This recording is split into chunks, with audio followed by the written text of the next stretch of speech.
प्रस्ताव काय होता म्हणजे ते काय होतं त्यात मुदतवाढ मागितली होती की काही लोकांचं राहिलेलं आहे आणि जुन्या जे पुरवठादार आहे त्या पुरवठादाराकडे अजून किट्स शिल्लक आहेत तर तेवढ्या 1,23,000 किट्स 1,53,000 किट्स वाटण्याची परवानगी द्यावी काय. तर प्रस्ताव होता सचिव तथा मुख्य कार्यकारी अधिकारी महाराष्ट्र इमारत व बांधकाम कामगार कल्याणकारी मंडळ मुंबई यांनी उक्त पत्रान्वये 1,53,698 अत्यावश्यक वस्तू संच एसेन्शियल किट व 1,53,498 सुरक्षा सेफ्टी किट वाटपास मुदतवाढ देण्याच्या विनंतीस मान्यता देण्यास हरकत नसावी.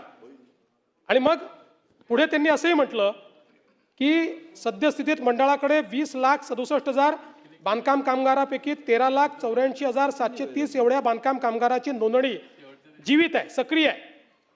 आणि नोंदणी केलेल्या जीवित 13,84,770 पैकी 9,27,730 बांधकाम कामगारांना अत्यावश्यक संच व सेफ्टी किट हे वाटप केल्यानंतर उर्वरित 4,57,000 बांधकाम कामगारांना हे संच वाटप करण्याबाबत पुढची काय कारवाई करायची अशा प्रकारचा 2 प्रस्ताव आपल्या पुढे आले. आपण बघितलं असेल, मी गजनी का म्हटलं, आपण म्हणाले मी तर त्यांच्यावर टाकलं, असं नाही आहे. आपण आपल्या अक्षरात लिहिलंय स्वतः. प्रस्ताव मान्य. आणि दुसरं, ब संदर्भात उर्वरित 4,53,000 बांधकाम कामगारांना सध्याच्याच कंत्राटदारामार्फत त्याच दराने दोन्ही संच पुरवण्यात यावे.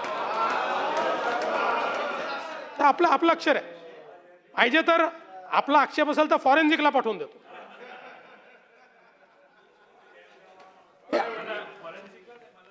तुम्हाला पाठवतो.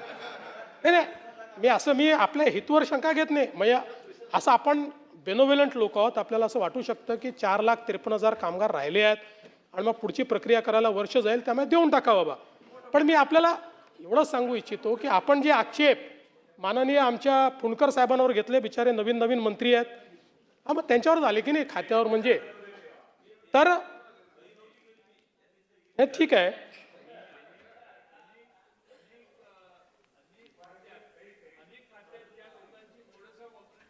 हा,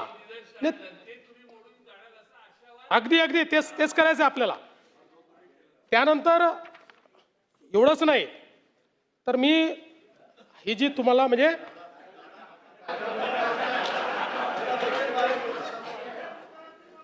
नाही, आणि तसं जयंतराव तुम्हाला सल्लागाराची आवश्यकता नाही, पण ऐका ना, पण त्यावेळी तुम्हाला कोणीतरी चुकीचा सल्लागार भेटला होता. याचं कारण ही जी काही आपण कामगारांची तपासणी करतो, या तपासणीच्या संदर्भातले त्याच वेळी एक टेंडर होतं नोंदित कामगारांच्या आरोग्य तपासणीच्या संदर्भातलं, आणि त्याच्यामध्ये काय करावं असं सगळ्या गोष्टी होत्या. मग याच्यामध्ये काहीतरी वाढ करावी अशा प्रकारचा एक प्रस्ताव आपल्याकडे आला आणि त्या सगळ्याला म्हणजे वाढीवला तर आपण मान्यता दिलीच, पण त्याचसोबत या ठिकाणी आपण काय लिहिलं त्याच्यावर, वरील प्रस्ताव मान्य. सन 2023 पर्यंतचा प्रस्ताव होता. प्रस्ताव काय होता तर टेंडरप्रमाणे 15/2/21 ते 14/2/23 या 2 वर्षामध्ये यापूर्वीच्या अटीवर, म्हणजे नवीन टेंडर काढा असं म्हटलंच नव्हतं, खरं म्हणजे नवीन टेंडर काढायला पाहिजे होतं, पण ठीक आहे 2 वर्षाकरता या पूर्वीच्या अटींवरच त्यांना देण्यात यावं. आपण काय लिहिलं त्याच्यामध्ये, वरील प्रस्ताव मान्य.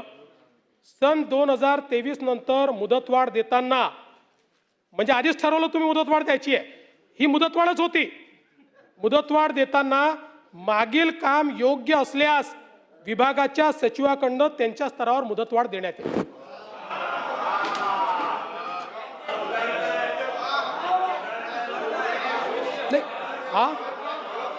नाही जयंतराव, योग्य असल्यासही कसं देता येईल मला सांगा. एक टेंडर संपलं तरी तुम्ही त्याला 2 वर्षाची मुदतवाढ देताय आणि त्याच्यावरही तुम्ही म्हणताय की त्याच्यानंतरही आवश्यक असेल तर मुदतवाढ द्या. तर नाहीये असा नाहीये प्रस्ताव, तुमच्या अक्षरात लिहिल्या. परत दादांना वाचायला देतो आता.